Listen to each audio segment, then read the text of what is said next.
wá dá mi láre, wá dá mi láre, ọmọ Ọlọ́run tó kú lórí igi, wá dá mi láre. Wá dá mi láre. Lóhùn náà yìí lè ṣe jọ́ mìíràn. Wá dá mi láre. Ọmọ Ọlọ́run tó kú lórí igi, wá dá mi láre. Wá dá mi láre o, wá dá mi láre, ọmọ Ọlọ́run tó kú lórí igi, wá dá mi láre. Wá dá mi láre. Wá dá mi láre. Ọmọ Ọlọ́run tó kú lórí igi, wá dá mi láre. Wá dá mi láre o, wá dá mi láre, ọmọ Ọlọ́run tó kú lórí igi, wá dá mi láre. Wá dá mi láre. Yóò dọ́là mi, Wá dá mi láre. bí ayé lè dọ́lẹ̀ mi, ọmọ Ọlọ́run tó kú lórí igi, wá dá mi láre. Ọlọ́run á gbé ìgbà lówùúrọ̀ yìí. A fi ìbùkún fún orúkọ yín torí pé ohun ńlá ni Kábàárì ṣe fún wa. Parce que le Calvaire a fait une grande chose. Ohun ìyanu ni Kábàárì ṣe fún wa. Parce que le Calvaire a fait une grande chose pour Ní nous. Kábàárì láti rí gbogbo ìgbésí gbà. C'est à la croix que nous avons obtenu toutes choses. Ní Kábàárì láti rí ohun gbogbo ní ẹ̀kúnrẹ́rẹ́ gbà. C'est au Calvaire que nous avons obtenu toutes choses. Ní Kábàárì ni a fi ìṣúra iyebíye pamọ́ sí. C'est au Calvaire que les trésors ont été cachés. Mo gbàdúrà lówùúrọ̀ yìí Je prie ce matin, bí a ti Seigneur, wá nous sommes venus láti wá ṣe àjọyọ̀ pour se réjouir ọjọ́ ńlá náà de ce grand jour. tí ọmọ Ọlọ́run jíǹde nínú òkú. Que Christ est ressuscité Mo de gbàdúrà mort. yìí pé Je prie que kékeré agbára àjíǹde náà la puissance de la ó lọ résurrection sínú ayé ẹnìkọ̀ọ̀kan lówùúrọ̀ yìí. et de nos vies ce matin. Kí ẹ sì ṣe ohun náà Et que ce n'est pas tí la Kábàárì chose nìkan lè ṣe que la croix seule peut faire. nínú ayé ọkùnrin yẹn, Dans la vie nínú ayé obìnrin yẹn, des filles, nínú ayé oníṣòwò yẹn, dans la vie des commerçants, nínú ayé oníṣẹ́ ọwọ́ dans yẹn, la vie des commerçants, nínú ayé ọmọléèwé. dans la vie des célèbres. Olúwa Seigneur, ohun tí Kábàárì nìkan lè ṣe c'est que seule la croix peut ẹ faire. ṣe nínú ayé Ọlọ́run tó lówùúrọ̀ ní orúkọ Jésù. Au nom de Jésus, Agbé láti bá wọn pẹ̀lú ṣe ní orúkọ Jésù. Olúwa ní agbàdúrà. Ẹ jẹ́ ká jókòó nínú ayé Olúwa. dans la joie de Dieu. Lónìí àwọn ọkọ ọ̀rọ̀ Ọlọ́run Ce matin, nous voyons de la parole de a Dieu. sì sọ̀rọ̀ Et nous parlons lórí kókó ìwàásù sur le thème du tí mo pe message. àkọlé rẹ̀ ní ìṣẹ́gun pátápátá nípasẹ̀ ẹ̀jẹ̀ Jésù Kristi. Qui s'intitule La victoire totale à travers le sang de Jésus. Ìṣẹ́gun pátápátá nípasẹ̀ ẹ̀jẹ̀ Jésù Kristi. La victoire totale à travers le sang de Jésus. Ìṣẹ́gun tá a sọ nípa rẹ̀ yìí La victoire dont nous parlons, kì í ṣe àbọ̀ ìṣẹ́gun, ce n'est pas une victoire incomplète. kì í ṣe ìṣẹ́gun ní ìpele kan, Ce n'est pas une victoire incomplète. kì í ṣe ìṣẹ́gun ní agbègbè kan, Ce n'est pas une victoire incomplète. ṣùgbọ́n ó jẹ́ ìṣẹ́gun pátápátá. Mais nous parlons d'une victoire totale. Tí o bá wo ọwọ́ ọ̀tún rẹ, Si tu regardes à ta droite, o lè rí pé a ti ṣẹ́gun fún ọ níbẹ̀. tu vois que tu as été victorieux. Tí o bá wo ọwọ́ àlàáfíà rẹ, Et tu regardes à ta gauche, à ta o lè rí droite, pé a ti ṣẹ́gun fún ọ níbẹ̀. tu verras que tu es victorieux. Tó o sì wẹ̀ yí wò, En regardant en arrière, tí o sì fojú wo ọjọ́ iwájú et tó que lóko, tu regardes aussi le futur, o lè rí dájú pé ìṣẹ́gun kan wà tó dúró dè ọ́ níbẹ̀. tu peux voir que la victoire t'a passé. Ní ayé tá a wà yẹn láyé tó ń bọ̀, Dans cette vie et la vie qui vient, a ní ìṣẹ́gun tí ó dájú. nous avons une victoire. Kì í ṣe nítorí ẹni tí a jẹ́ o, Pas à cause de que nous sommes, kì í ṣe nítorí àtẹ̀yìnwá wa, pas à cause de notre passé, kì í ṣe nítorí ìdíje àtijáde wa, pas à cause de notre famille, kì í ṣe nítorí ìmọ̀ ìwé wa, pas à cause de notre connaissance, kì í ṣe nítorí ipò tí a wà ní àwùjọ. pas à cause de notre posture dans la société. Ṣùgbọ́n ìṣẹ́gun yìí Mais cette victoire-là ó wáyé nítorí ẹ̀jẹ̀ Jésù. est venue par le sang de wáyé nítorí ẹ̀jẹ̀ Jésù. est venu par le Ó sang. wáyé nítorí ẹ̀jẹ̀ Jésù. Est venu par le sang de Ìdí Jésus. nìyí bẹ́ẹ̀ ni sọ fún wa nínú ìfẹ́ oríkèjìlá. La Bible nous dit dans le livre de Apocalypse. Ó sọ fún wa níbẹ̀. Il nous dit là-bas. Ó ní wọ́n ti ṣẹ́gun rẹ̀. Et ils ont vaincu. Wọ́n ti ṣẹ́gun rẹ̀. Ils ont vaincu. Wọ́n ti ṣẹ́gun rẹ̀. Ils ont vaincu. Kì í ṣe torí pé wọ́n jẹ́ áńgẹ́lì. Pas parce qu'ils sont des anges. Kì í ṣe torí pé ìjà náà ṣẹlẹ̀ ní ọ̀run. Parce que ça s'est passé au ciel. Kì í ṣe torí pé àwọn akẹ́yìn ní ìdá iná. Parce que les anges avaient des épées de fer. Ṣùgbọ́n wọ́n ṣẹ́gun rẹ̀ nítorí ẹ̀jẹ̀ ọ̀dọ́-àgùntàn. Mais ils ont vaincu à cause du sang de Wọ́n l'agneau. ṣẹ́gun rẹ̀ nítorí ẹ̀jẹ̀ ọ̀dọ́-àgùntàn. Ils ont vaincu à cause du sang de Ó ní l'agneau. àti nítorí ọ̀rọ̀ ẹ̀rí wọn. Et à cause de la parole de leur témoignage. Ìdí èmi àti ẹ̀yin ní ojoojúmọ́. À cause de moi, à chaque Kí ló moment, tó fún wa ní ìṣẹ́gun náà? qu'est-ce qui nous donne la victoire? Ẹ̀jẹ̀ Jésù ni. Le sang de Jésus. Kí ló sọ àmì òmìnira náà? Qu'est-ce qui nous rend libre? Ẹ̀jẹ̀ Jésù ni. Le sang de Jésus. Kí ló lọ síwájú wa náà? Qu'est-ce qui nous dévote? Láti sọ ibi tó wọ́n di títọ́. Pour enlever tout obstacle. Ẹ̀jẹ̀ Jésù ni. C'est le sang de Kí Jésus. ni ìgbẹ́kẹ̀lé wa náà? Qu'est-ce qu'elle donne assurance? Nígbà tá a fẹ́ rìnrìn àjò, Quand nous voulons voyager, àwọn gbọ́dọ̀ ṣe ìrúbọ náà. quand nous voulons faire des Àwọn médicaments, kan wọ́n ṣe ètùtù náà. font des sacrifices, Àwọn kan wọ́n pa ẹran náà. d'autres font des sacrifices. Wọ́n torí pé ìrìn àjò yìí ò fẹ́ dára tó. Parce qu'ils disent que le voyage n'est Ṣùgbọ́n pas ìwọ ìrìn àjò náà mais toi, tu voyages láì ṣẹbọ, sans sacrifice, láì ṣètùtù, sans láì médicaments, pe ewúrẹ́, sans sacrifice, láì pe ẹyẹlé. sans sacrifice. Ó gbẹ́kẹ̀lé kí ni? En quoi tu as Ẹ̀jẹ̀ Jésù náà ni. En le sang de Jésus. Ẹ̀jẹ̀ Jésù náà ni. Ní ìgbà mìíràn wọ́n sọ fún ọ. On dit quelquefois, Wọ́n ní ilé yìí o. cette maison, Ó dẹ̀bẹ̀ kó di gbàbọ̀dì. Ó dẹ̀bẹ̀ kó di gbàbọ̀dì. cette maison porte malheur. Nígbà mìíràn wọ́n ní pé ṣọ́ọ̀bù yìí o. On peut aussi que ce magasin Ó dẹ̀bẹ̀ kó di gbàbọ̀dì. porte malheur. Wọ́n ní àwọn tó bá débẹ̀ wọ́n kó jáde. Ceux qui vont là-bas, Àwọn tó bá débẹ̀ wọ́n kó jáde. ceux qui vont là-bas, ils fuient. Ìwọ fẹ́ gba ṣọ́ọ̀bù náà. Moi, je veux prendre le magasin. Ó fẹ́ gba ilé náà. Je veux prendre cette maison. Ẹnì kan sọ pé kí ló Donc, gbẹ́kẹ̀lé náà. en quoi as-tu foi? Mo ní mo gbẹ́kẹ̀lé ẹ̀jẹ̀ Jésù ni. Je crois en le sang de Mo ní kí Jésus. wọ́n gbẹ́kẹ̀lé náà. En quoi as-tu la Mo ní kí foi? wọ́n gbẹ́kẹ̀lé náà. En quoi as-tu foi? Kí wọ́n gbẹ́kẹ̀lé náà. Ẹ̀jẹ̀ Jésù. En le sang de Kẹ́kì tó Jésus. pariwo rẹ̀ ẹ̀jẹ̀ Jésù. Mo ní ẹ pariwo rẹ̀ ẹ̀jẹ̀ Jésù. Ẹ̀jẹ̀ náà ló ń lọ yìí. Yóò fi ìṣẹ́gun fún ọ. Mo ní yóò fi ìṣẹ́gun fún ọ. Mo ní yóò fi ìṣẹ́gun fún ọ. Yóò sì rí bẹ́ẹ̀ ní orúkọ Jésù. Ìfihàn orí kejìlá ẹsẹ̀ kọkànlá rẹ̀. Apocalypse au chapitre 12, verset 11.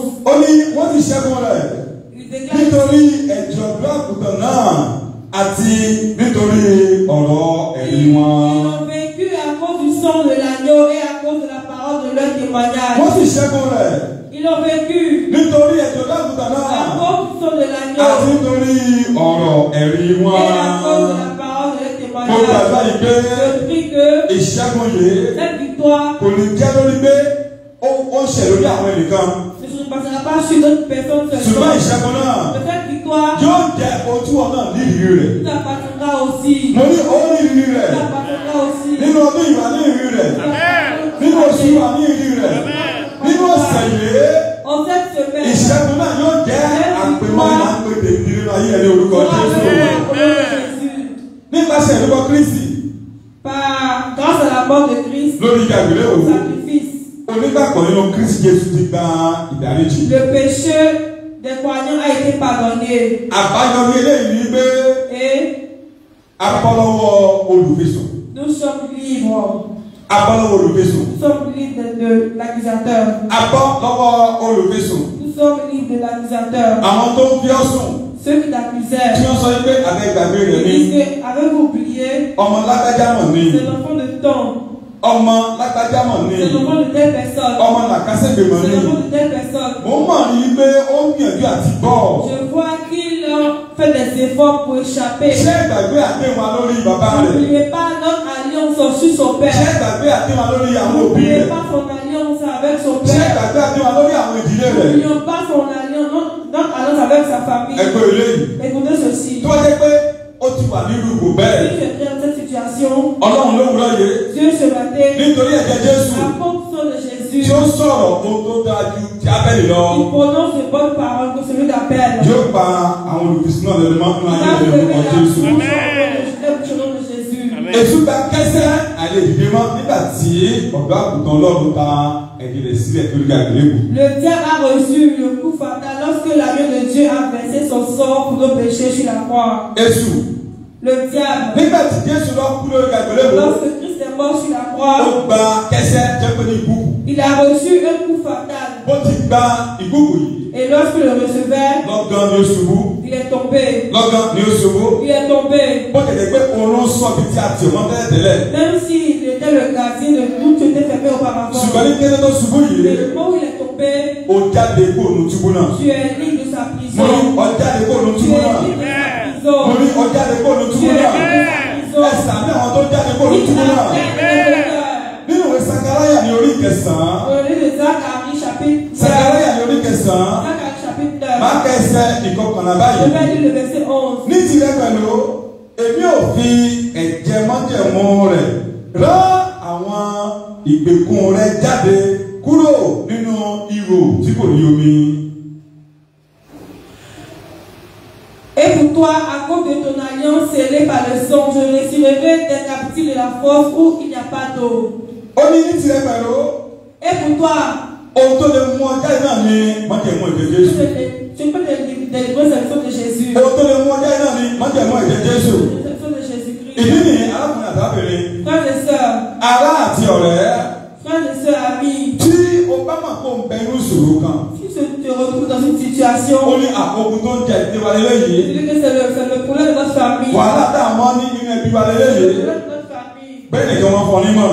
Et il faut te donner des conseils. Ó ní o ò sí lọ sọ́dọ̀ babaláwo. Et dis-moi, tu ne vas pas chez O Marabout. ò sí wọnú ìmùlẹ̀. Quand tu ne vas pas chez un O ò Marabout, sí wọnú ẹgbẹ́ àwọn èèyàn báyìí kó o bá lè di òmìnira. dans un groupe pour être libre. Ẹgbẹ́ eléyìí o. Écoutez ceci. Ìbéèrè ló sọ eléyìí. La Bible nous dit ceci. Ó ní ohun tó lè mú ọkọ ní wọ́n jẹ̀mọ́ Il yẹn. dit que ce que peut t'enlever de l'alliance, Ohun tó lè mú ọkọ ní òdiwọ̀n yẹn. peut t'enlever de la limite. Ohun tó lè mú àbàwọ́n kúrò ní ara Ce rẹ̀. qui peut enlever le signe de mort sur Ohun tó toi. lè mú àlékún kúrò nínú ara Ce qui rẹ̀. peut enlever le signe sur toi. Àmì jíjẹ́ ni kọ̀ sílẹ̀. Le signe d'être un homme rejeté. Àmì jíjẹ́ ni tí a ò tẹ̀wọ́ gbà. Le signe d'être rejeté.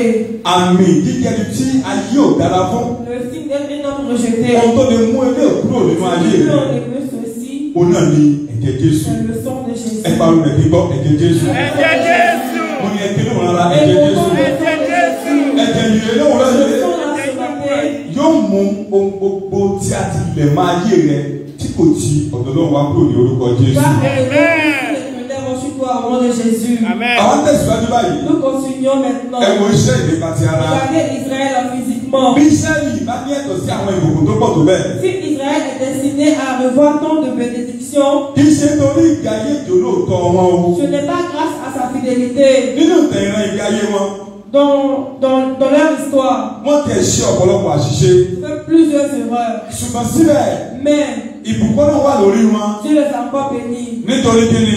Pourquoi? Nítorí ìjòlóòtọ́ lọ́run sí mọ́jẹ̀mú tó bá Ábúráhámù dà À á. cause de la fidélité de Dieu à l'alliance qu'il a faite d'Abraham. Nínú ìwé Genesis ní orí Le ìkẹẹ̀dógún. livre de Genèse. Genesis ní orí ìkẹẹ̀dógún. Genèse chapitre 15. A ó ka ẹsẹ̀ ìkíní, Le verset 1 a ó sì tàbí ẹsẹ̀ kẹwàá rẹ̀. au verset 10. Lẹ́yìn ìtàn wọ̀nyí Ọlọ́run tọ ọ̀rọ̀ bá tọ̀ Ábúráhámù wá bí ojú náà wípé má bẹ̀rù Ábúráhámù, èmi ní asà rẹ, èrè ńlá rẹ gidigidi. Après ces événements, la parole de l'Éternel fut adressée à Abraham dans une vision et il dit à Abraham, ne crains point, je suis ton bouclier et ta récompense sera très grande. Ẹsẹ̀ kejì, Ábúráhámù sì pé Olúwa Ọlọ́run kí ni ìwọ òfin fún mi? Èmi sàn lọ ní ẹ̀yìn ọmọ, eléṣèlú ti Damasku yìí sì yẹn tí ó ní ilé mi. Abraham répondit, Seigneur éternel, que me donneras-tu? Je m'en vais sans enfant. De l'héritier de ma maison, c'est Eliezer de Damas. Ẹsẹ̀ ìkẹta, Ábúráhámù sì pé wò ó, èmi ni ìwọ kò fi irú ọmọ fún sí wo, ẹni tí a bí ní ilé mi ni yóò jẹ́ àròlé mi. Et Abraham dit, voici, tu ne m'as pas donné de postérité, et celui qui est né de ma maison sera mon héritier. Ó sì mú wá sí gbangba, ó sì mú jáde wá sí gbangba, ó sì wí fún un pé bí ojú rẹ sókè ọ̀run nísinsìnyí kí o sì ká ìràwọ̀ bí ìwọ bá lè kà wọ́n, ó sì wí fún un pé bẹ́ẹ̀ ni irú ọmọ rẹ yóò rí. Alors la parole de l'Éternel lui fut adressée ainsi, ce n'est pas lui qui sera ton héritier, mais c'est celui qui sortira de tes entrailles qui sera ton héritier. Et après l'avoir conduit dehors, il dit, regarde vers le ciel et compte les étoiles, si tu peux les compter. Et il lui dit, quelle sera ta postérité? Ẹsẹ̀ ìkẹfà, ó sì gba Olúwa gbọ́, òun sì kà sí fún ní òdodo. Abraham eut confiance en l'Éternel qui le lui imputa à justice. Ó sì rí pé Olúwa Ọlọ́run nípa báwo ni èmi ó fi mọ̀ pé èmi yóò jogún rẹ̀. L'Éternel lui dit encore, je suis l'Éternel qui t'a fait sortir du... Abraham répondit, Seigneur, Éternel, à quoi connaîtrai-je que je le posséderai? Ẹsẹ̀ ìkẹsàn rẹ̀ ó sì fún pé mú ẹgbẹ̀rún màálù ọlọ́dún mẹ́ta fún mi wá àti ewúrẹ́ ọlọ́dún mẹ́ta àti àgbò ọlọ́dún mẹ́ta àti òrìrí kan àti ọmọ ẹyẹlé kan. Le verset 9, et l'Éternel lui dit, prends une génisse de 3 ans, une chèvre de 3 ans, un bélier de 3 ans, une tortue, et une jeune colombe. Ó wá sọ báyìí ní ẹsẹ̀ kẹwàá. Et le verset 10. Ó sì mú gbogbo nǹkan wọ̀nyí wá sí ọ̀dọ̀ rẹ̀. Ó sì là wọ́n bí agbede méjì. Ó sì fi ẹ̀là ìkíní kọjú sí èkejì. Bí kò ṣe àwọn ẹyẹ ni kò là wọ́n ní kò là. Abraham prit tous ces animaux, les coupa par le milieu et mit chaque morceau l'un vis-à-vis de l'autre, mais il ne partagea point les oiseaux. Ẹni bí kàkà yìí. Ọlọ́run. Dieu ó bá Abraham dàmọ́jẹ̀mú àti Sólómọ̀ ìdílé bọ̀. a eu une alliance avec Abraham. Nípasẹ̀ kí ni o? En quoi? Nípasẹ̀ májẹ̀mú ẹ̀jẹ̀. Par l'alliance du sang. Nípasẹ̀ májẹ̀mú ẹ̀jẹ̀. Par l'alliance du sang. Bẹ́ẹ̀ gẹ́gẹ́ ní orí. C'est ainsi aussi. Bẹ́ẹ̀ gẹ́gẹ́ ní orí. C'est ainsi aussi. Fún àwa Kírísítẹ́nì. Pour nous chrétiens. Àwa náà pẹ̀lú di aṣẹ́gun nípasẹ̀ ẹ̀jẹ̀ tí Jésù ta sílẹ̀ ní orí èké Káfárì. Nous sommes victorieux par le sang qui a coulé au calvaire. Nítorí ìrúbọ ẹ̀jẹ̀ rẹ̀. À cause du sacrifice. Ni a ṣe ní ìṣẹ́gun lórí ibi àti agbára ẹ̀ṣẹ̀. Nous avons la victoire sur le péché. Nítorí ìṣẹ́gun, nítorí ẹ̀jẹ̀ rẹ̀. À cause de son sang. Tí ó mú ìṣẹ́gun wá fún wa. Qui nous envoie la victoire. Ó la ṣe ní ìṣẹ́gun lórí gbogbo ìkùnà àti kò ṣeé ṣe tí àwọn kan ti jẹ̀bi rẹ̀ ní àtẹ̀yìnwá. Nous avons la victoire sur l'impossible. Pétérù kìíní ní orí kìíní ẹsẹ̀ 18 àti 19. Un Pierre chapitre. Pétérù kìíní orí kìíní. Un Pierre chapitre 1. Ẹsẹ̀ 18 àti 19. Le verset 18 et le verset 19. Níwọ̀n bí ẹ ti mọ̀ pé a kò fi ohun tí bíbàjẹ́ rà yín padà bí fàdákà tàbí wúrà kúrò nínú ìwà asán yín tí ẹ̀yin ti jogún láti ọ̀dọ̀ bàbá yín. Sachant que ce n'est pas par des choses périssables, par de l'argent ou de l'or, que vous avez été rachetés de la vieille manière de vivre que vous aviez hérité de vos pères. Ní ẹsẹ̀ 19 báyìí bí kò ṣe ẹ̀jẹ̀ iyebíye tí ọ̀dọ́ àgùntàn tí kò rí àbùkù tí kò sì ní àbàwọ́n àní ẹ̀jẹ̀ Kristi. Mais par le sang précieux de Christ, comme d'un agneau, sans défaut et sans tache. Ohun tí ó mú abdi òmìnira ní eléyìí. Ce qui nous rend libres. Ohun tó mú abọ́ òun ní eléyìí. Ce qui nous rend libres. Ohun tí ó sọ wá di ẹ̀jẹ̀ ajẹ́ lórí ní eléyìí. Ẹ̀jẹ̀ Jésù ni. Le sang de Jésus. Kìkì ẹ̀jẹ̀ Jésù ni. Le sang de Jésus. Kìkì ẹ̀jẹ̀ Jésù ni. Ẹ̀jẹ̀ yìí ó sì tó fún wa.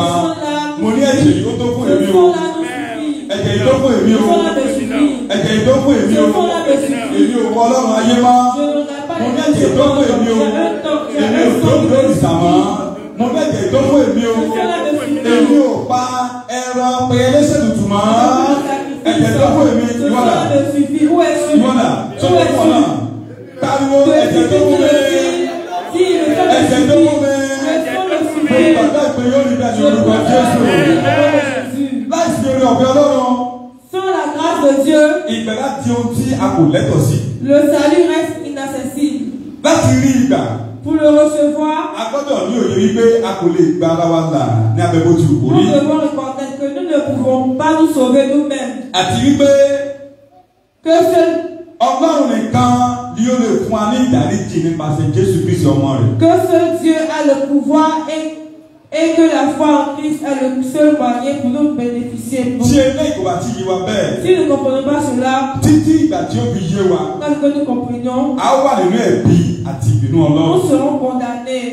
Ṣùgbọ́n ní kété tó bá yé wa. Mais du moment où nous comprenons Wípé ìgbàlà yìí ó ti pàṣẹ Jésù Kristi nìkan wá.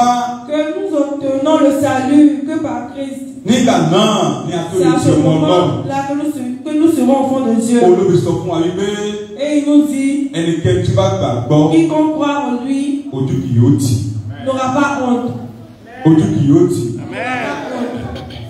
Ne sera pas confus. Ojú kì yóò tì.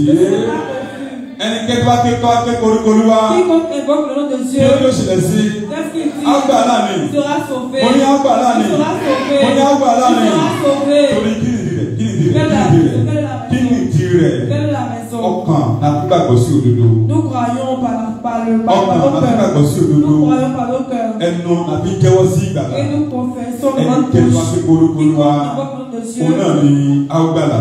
sera sauvé. Mo ní òun àgbàlà. Sera sauvé. Òun àgbàlà. Sera Bí o bá sauvé. bẹ nílẹ̀ tó jẹ Tu lẹ́sẹ̀. es un pécheur Tó que bẹ tu nílẹ̀ tó ti ní bálàjà que pẹ̀lú tu Jésù. n'as pas de relation avec Dieu. Kò lè jẹ́ kí òní yìí. Tu peux faire aujourd'hui. Ó jẹ́ ọjọ́ tó ké koríko Soit Olúwa. un jour où tu vas invoquer son Ó nom. ké pé fún ìdáríjì. Tu vas l'invoquer pour le Ó pardon. ké pé fún ìgbàlà. Tu vas l'invoquer pour le Ó salut. ké pé fún Tu òmìnira. vas l'invoquer pour la Yóò sì liberté. dọ́dún. Et il va t'écouter. Mo ní yóò dọ́dún. Il va t'écouter. Gẹ́gẹ́ bí àṣẹ Ọlọ́run fún àwọn Ísírẹ́lì ti jẹ́ fífi ẹ̀jẹ̀ ọ̀dàkùtàn sára ilé wọn. Selon les recommandations faites par Dieu pour les enfants d'Israël, ont mis le sang d'un agneau sur les maisons. Ní kété tí a fi ẹ̀jẹ̀ yìí ṣe ara ilé wọn. Et au moment où le sang a été mis sur les maisons, Kí ló ṣẹlẹ̀ sí wọn náà? qu'est-ce qui s'est passé? Apanirun orí wọn kọjá. Le destructeur les a laissés. Apanirun kò yànà lé wọn. Le destructeur n'est pas allé chez eux. Apanirun orí wọn ṣùgbọ́n kò yà sí ọ̀dọ̀ Le wọn. destructeur les a surpassés. Abájọ bébí sọ fún wa yí pé La Bible nous dit que ó ní àwa kì yóò bẹ̀rù ọfà tí kò ní ọ̀sán. nous n'aurons pas peur des flèches qui s'envolent en plein midi. Tàbí ìpani tó ń run ní ọ̀sán gangan. Ni ceux même qui s'envolent pendant le midi. Ó ní ẹgbẹ̀rún ní ẹ̀gbẹ́ rẹ̀. Il dit 1000 à ton côté, Àti ẹgbàárùn ní ẹ̀gbẹ́ rẹ̀. 10 000 à ta Ìyẹn ní apá droite. ọ̀tún àti ní apá òsì. Ó ní ṣùgbọ́n kì yóò súnmọ́ Tu ọ̀dọ̀ ne rẹ̀. seras pas atteint. Mo ní kì yóò súnmọ́ ọ̀dọ̀ Tu ne rẹ̀. seras pas atteint. Mo ní kì yóò súnmọ́ ọ̀dọ̀ Tu ne rẹ̀. seras pas atteint. Yóò rí bẹ́ẹ̀ fún alówùrọ̀ ní orúkọ Ça Jésù. sera ainsi pour nous au nom de Jésus. Ká tó parí lówùrọ̀ yìí. Avant de finir ce matin, Gbogbo àdúrà mẹ́ta lágbà. nous avons 3 prières à faire. Àdúrà mẹ́ta dá sí ìgbà yìí. Ces 3 prières-là, Yóò ṣe ohun kan pàtó ní ayé mi on àti fait ẹ̀. des choses dans nos vies. Tí bá lè gbàdúrà náà. Si tu peux prier, Mo ní yóò ṣe ohun kan pàtó ní ayé mi on àti fait ẹ̀. des choses dans ta vie. Yóò sì rí bẹ́ẹ̀ ní orúkọ Ça sera Jésù. ainsi au nom de Jésus. Mo ní yóò rí bẹ́ẹ̀ ní orúkọ Jésù. Ẹ kíkà ìdèdúró báyìí bá ti gbàdúrà. Demandez-vous pour prier. Àgbàdá sọ fún Nous Ọlọ́run. allons prier par là Dieu. Orin kan sọ yí pé Il y a une chose qui dit, ó ní fàyè mi dára. Fàyè mi dára rere Emmanuel jọ̀wọ́. Fàyè mi dára ńlá.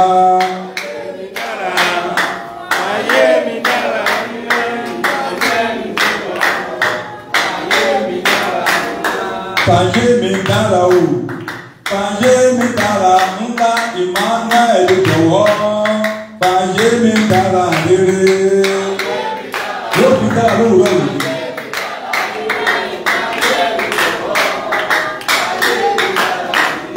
Fẹ̀bí mi dára o.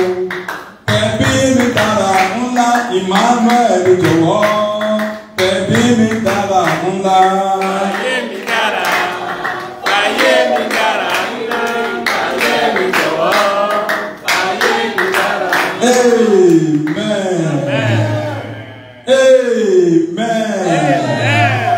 A ó ké pọlọ́n lówùrọ̀ nous yìí. allons invoquer son nom ce A ó ké matin. pọlọ́n lówùrọ̀ Nous yìí. allons invoquer son nom ce Ohun tí a matin. fẹ́ jẹ́ fún Ọlọ́run ní Ce que nous eléyìí. voulons être, c'est ceci.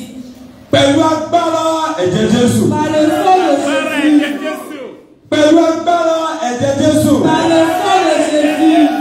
Òórùn dídùn ni mo jẹ́ fún Ọlọ́run. Je me presse comme tout appareil destructeur. Òórùn dídùn. Je suis une odeur agréable à Dieu. Ẹ gbàgbé dáadáa. Tó bá jẹ́ pé ọmọ rẹ òmùnú rẹ dùn. Si ton enfant ne fait pas ta douceur, Ọkọ rẹ òmùnú rẹ dùn. ton mari ne fait pas ta douceur, Iṣẹ́ rẹ kò mú o tó fẹ́ kó jẹ́ òmú jáde. tu n'es pas satisfait de ton commerce, Ìrìn àjò tó rìn wá sí orílẹ̀-èdè yìí. ton voyage sur ce pays, Kò tí ì mú o tó fẹ́ kó mú jáde tu fún n'as ọ. pas encore ce que tu inspirais. Nípasẹ̀ àdúrà yìí òwúrọ̀ yìí. À travers la prière de ce matin, Òórùn dídùn Ọlọ́run la douceur de Dieu yóò dípò àwọn òórùn búburú. va enlever toute notre odeur. Yóò sì rí bẹ́ẹ̀ ní orúkọ Jésù. Amen. Mo ní yóò rí bẹ́ẹ̀ ní orúkọ Jésù. Nípa ẹ̀jẹ̀ Jésù Kristi. Òórùn dúdú ni mo jẹ́ fún Ọlọ́run. Ó yẹ gbàdúrà kó sọ fún Ọlọ́run nípa ìjẹ́ Ọlọ́run. Gbàdúrà. Nípa ẹ̀jẹ̀ Jésù. Nípa ẹ̀jẹ̀ Jésù. Òórùn dúdú ni mo jẹ́ fún Ọlọ́run. Òórùn dúdú ni mo jẹ́ fún Ọlọ́run àti ẹbí mi. Òórùn dúdú ni mo jẹ́ fún Ọlọ́run àti àwọn òbí mi. Òórùn dúdú ni mo jẹ́ fún Ọlọ́run àti fún ìran mi pẹ̀lú. Nípa ẹ̀jẹ̀ Jésù. Nípa ẹ̀jẹ̀ Jésù. Òórùn dúdú ni mo jẹ́ fún Ọlọ́run. Òórùn dúdú ni mo jẹ́ fún Ọlọ́run.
Àwọn kan wà nínú ayé. Àwọn efi ẹran ṣe ètùtù. Ils ne sacrifient pas des agneaux. Wọ́n efi ẹran ṣe ètùtù. Ils ne sacrifient pas des viandes. Iná ni.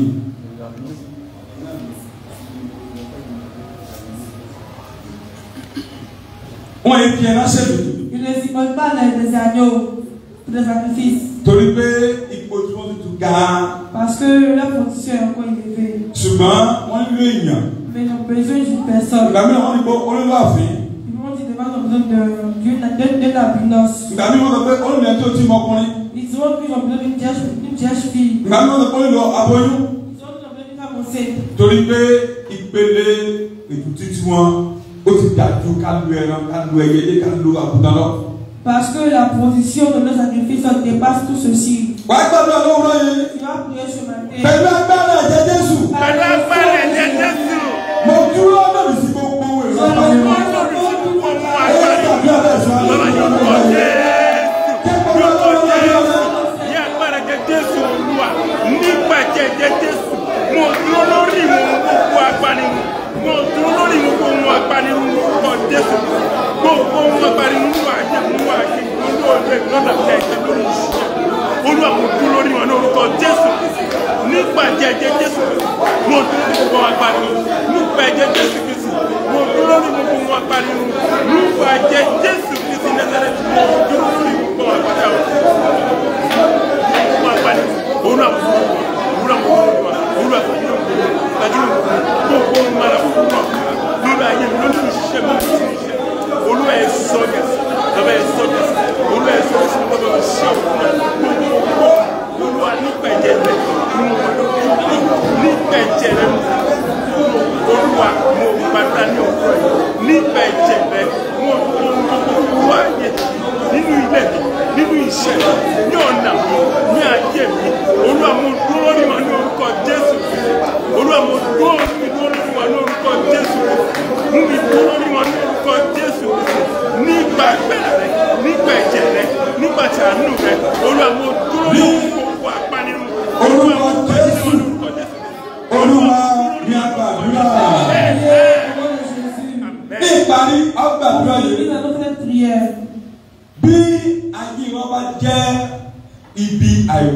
ọ̀tá. Si notre vie est un lieu pour les ténèbres, est un lieu interdit pour les ténèbres.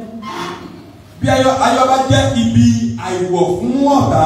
Si notre vie est un lieu interdit pour les ténèbres. Bí iṣẹ́ wa bá jẹ́ ibi àìwọ̀ fún ọ̀tá. Si nos travail sont des lieux interdits pour les ténèbres. Bí àyànmọ́ wa bá jẹ́ ibi àìwọ̀ fún ọ̀tá. Si nos destinées sont des lieux interdits pour les ténèbres. Ogun ti parí nìyẹn. Le combat est fini. Abájọ. Ọlọ́run sọ fún ọmọ Ísírẹ́lì. Dieu a dit aux Israélites. Ó ní ẹranko búburú kò ní la ẹ̀yin kọjá. Les animaux féroces ne pourront pas passer sur vos champs. Ó ní ẹranko búburú kò ní la ẹ̀yin kọjá. Ils ne passeront pas sur vos champs. Wàá sọ fún ọlọ́run lówùúrọ̀ yìí. Tu vas brûler ce matin. Torí pé kí ni? Pourquoi?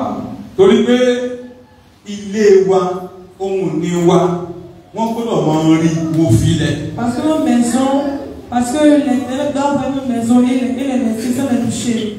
Ẹ̀jẹ̀ Jésù. Ẹ̀jẹ̀ Jésù. Tí gbogbo ẹnu ọ̀nà àbáwọlé òkùnkùn sínú ayé mi. Ẹnu ọ̀nà àbáwọlé òkùnkùn sínú ayé mi. Dàdá yẹn dáadáa o. Priez. Ẹ̀jẹ̀ Jésù. Ẹ̀jẹ̀ Jésù. Tí gbogbo ẹnu ọ̀nà àbáwọlé òkùnkùn sínú ayé mi. Olúwa parẹ́, Olúwa parẹ́, Olúwa parẹ́, Olúwa parẹ́. Olúwa ẹ̀jẹ̀ Jésù Kristi. Gbogbo ẹnu àbáyọ ti ẹnu ọ̀sìn sínú ayé mi. Olúwa ẹ̀jẹ̀ rẹ̀ parẹ́, Olúwa ẹ̀jẹ̀ rẹ̀ parẹ́, Olúwa ẹ̀jẹ̀ rẹ̀ pọ́nmọ́rẹ́ kò. Olúwa ẹ̀jẹ̀ rẹ̀ pọ́nmọ́rẹ́ nù ayé mi. Olúwa àwọn ọmọ ìgbọ́dọ̀ wò péré ní òwúrọ̀ yìí. Nígbà ẹ̀jẹ̀ rẹ̀, nígbà tí àánú rẹ̀, gbogbo ẹnu àbáwọlé ní òkú sínú ayé mi. Ní òwúrọ̀ yìí, Olúwa ẹ̀jẹ̀ rẹ̀ pọ́nmọ́rẹ́. Olúwa ẹ̀jẹ̀ rẹ̀ pọ́nmọ́rẹ́. Olúwa ẹ̀jẹ̀ rẹ̀ pọ́nmọ́rẹ́. Olúwa ẹ̀jẹ̀ rẹ̀ pọ́nmọ́rẹ́. Ẹ̀jẹ̀ rẹ̀ yé níye. Olúwa ìpanu ìpanu. Olúwa ìpanu. Olúwa ìdìgbà. Olúwa ìdìgbà. Oyè ìdìgbà ní orúkọ Jésù. Oyè ìdìgbà ní orúkọ Jésù. Orúkọ Jésù. Olúwa ní agbàdúrà. A ti rí ìdàgbà ní orúkọ Jésù. Ẹ dábì gbogbo orúkọ lọ́wọ́ yìí. Torí kò lọ sí tọ́ ike àti ẹ̀bẹ̀ wa. Ẹ fi gbogbo orúkọ rẹ̀.